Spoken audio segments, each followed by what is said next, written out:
Peony. You gonna let Mommy brush Severino?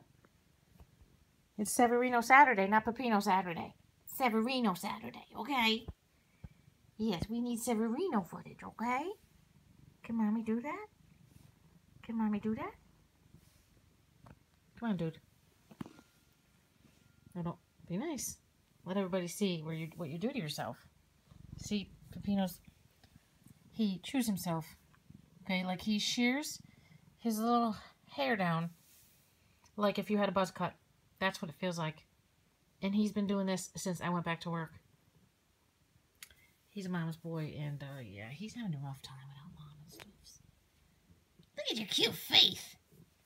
Okay, that's enough Pepino footage. Now it's time for Sev. Okay, guys, now we got Sev finally. Pepino's never far from Sev, but I just kind of wanted to tell you guys like how we knew Sev was sick, and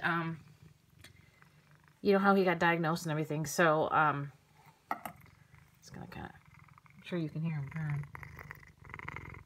He's a good boy. Just cleaned his eyes. He wasn't too happy, but he let me do it. But anyway, so we're just gonna stare at Sev for a little while here.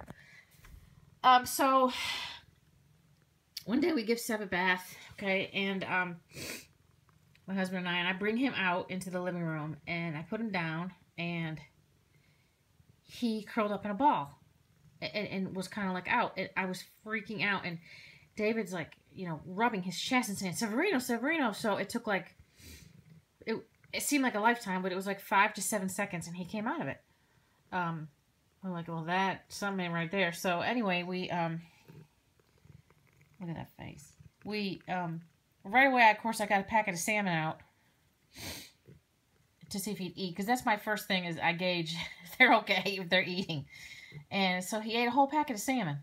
So the next day, David took him in for tests. And they said, well, we'll let you know. That was a Tuesday night, so it was Wednesday. You took him in. We'll let you know by Thursday, Friday. I hear nothing. Nothing. When David took him in, they said it could be a brain tumor. It could be a heart thing. And basically, if it was a brain tumor, it'd have been immediately fatal. He'd have lasted a month, if that. And so anyway, they took these tests. They called me on Monday, okay? The vet called me on Monday. I was with Ella and Isaac. He called me while I was babysitting and told me that Sev's numbers were ridiculously high for this one test. And the average cat is 100 and Sev's were 1,500, which is just ridiculous. And he said, and this is fatal.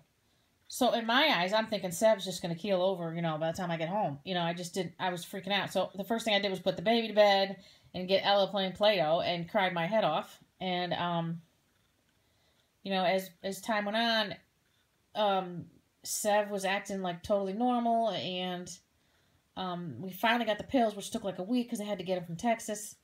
And he's on atenolol or something like that. Atenolol. I don't know how you say it, but it's kind of the same thing they give humans that have this hypertrophic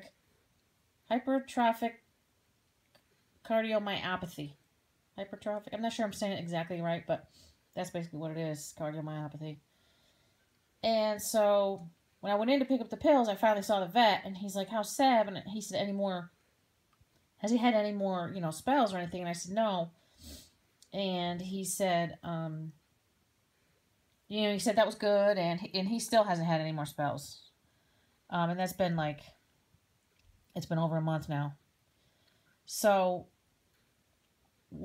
we have to give Sev baths because Sev has irritable bowel.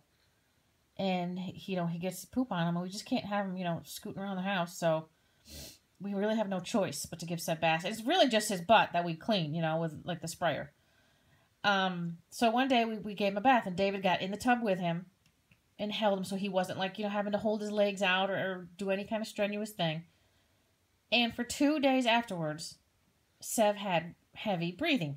Like, not heavy breathing, like fast breathing. Not labored, just really fast. And then it went away. And that was, you know, 3 weeks ago.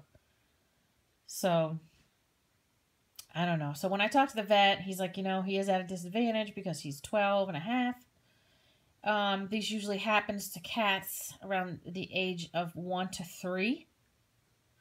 And of course, you know, they have a longer lifespan and at that point, and they're younger, they have no other, you know, anything else wrong with them. And not that Seb has anything wrong with them, but even with cats age really, really fast.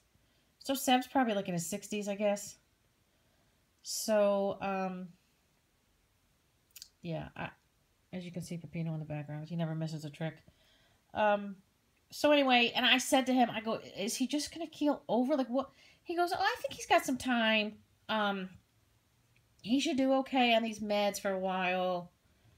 And you know, I mean, I was relieved because I was up every hour, like checking on Sev, you know, before we got the diagnosis and stuff, and even after we got the diagnosis, until he told me, you know, yeah, he will eventually die from a heart attack. That is what'll happen.